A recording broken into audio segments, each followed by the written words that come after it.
హరి ఓం.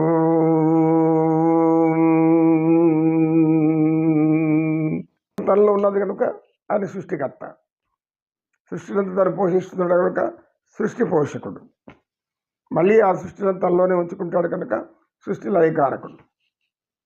అటువంటి ఈ సృష్టినంతా కూడా సృష్టించి తనలో ఉంచుకొని జీవించి పెంచి పోషించి ఆ తరువాత తనలోకి చేర్చుకుంటున్నటువంటి ఆ యొక్క ఈశ్వరుడెవరు?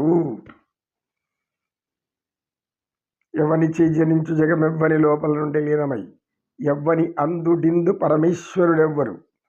ఇందులో అందులో అన్నిట్లో ఉన్నటువంటి కూడా పరమేశ్వరుడెవరు అంటే ఈ యొక్క సృష్టి కనబడుతున్న సృష్టినంతా కూడా సృష్టించి ఆ తర్వాత ఆ సృష్టికి అతీతమైనటువంటి దివ్యకాంతి తేజవంతమైనటువంటి అతి ప్రకాశవంతమై సమస్త విశ్వమంతా వికసించబడి ఉన్నటువంటి ఆ యొక్క విశ్వ తేజోమయుడెవరు?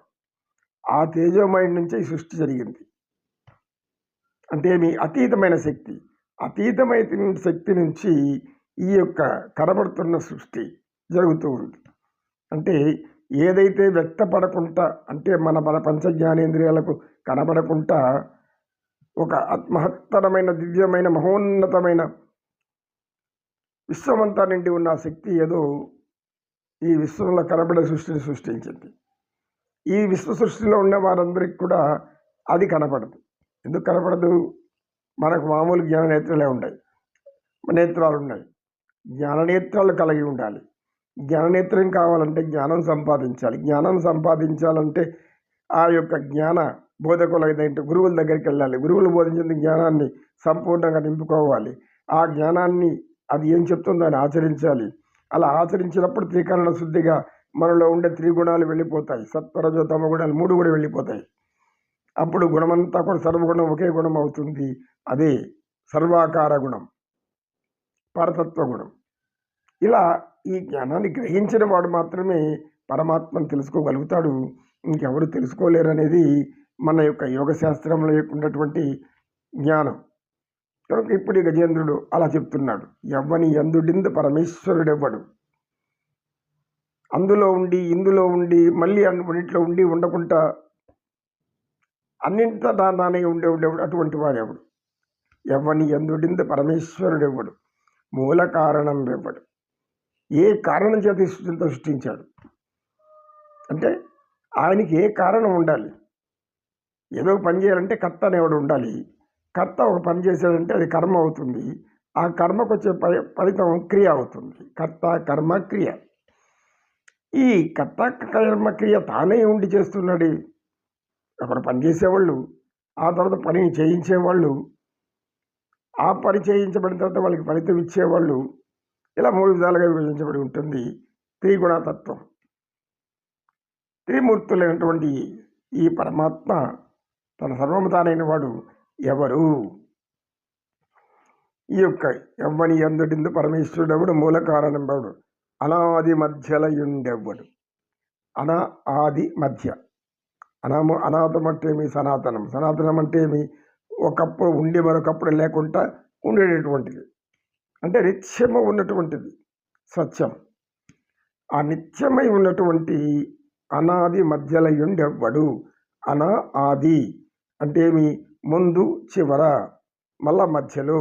అంటే ఒకప్పుడు ఉండి మధ్యలో లేకుండా పోయి చివరిలో ఉండి, అలా కాకుండా మొదటి నుంచి ఉన్నది, అది మధ్యలో కూడా ఉన్నది, తర్వాత కూడా ఉంటుంది, ఎప్పటికీ ఉంటుంది.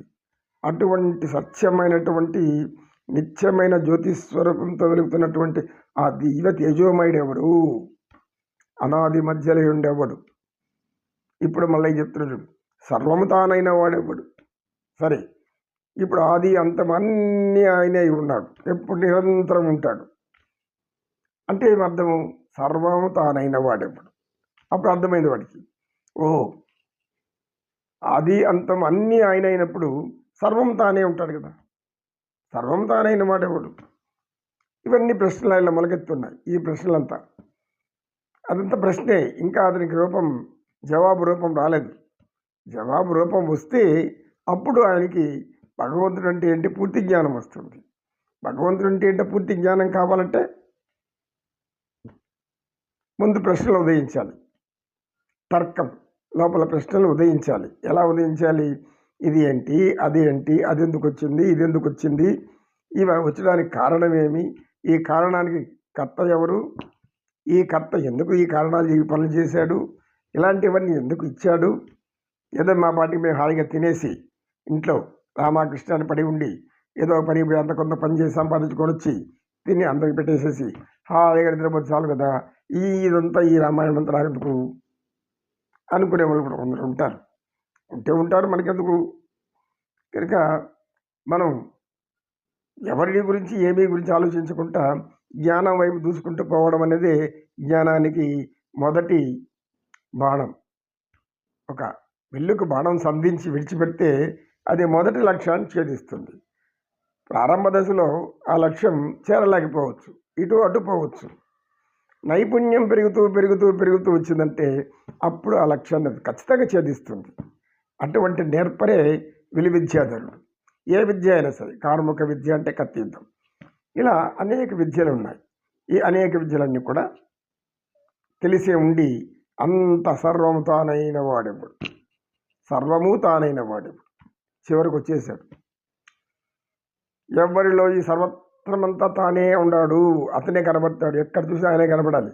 కొండ చూస్తే కూడా పరమాత్ముడే, ఏ బండ చూసినా పరమాత్ముడే, మహావృక్షాలు చూసినా పరమాత్ముడే, భీకర సముద్రాలు చూసినా పరమాత్ముడే, ఎత్తైన పర్వతాలు, లోతైన లోయలు, జలపాతాలు,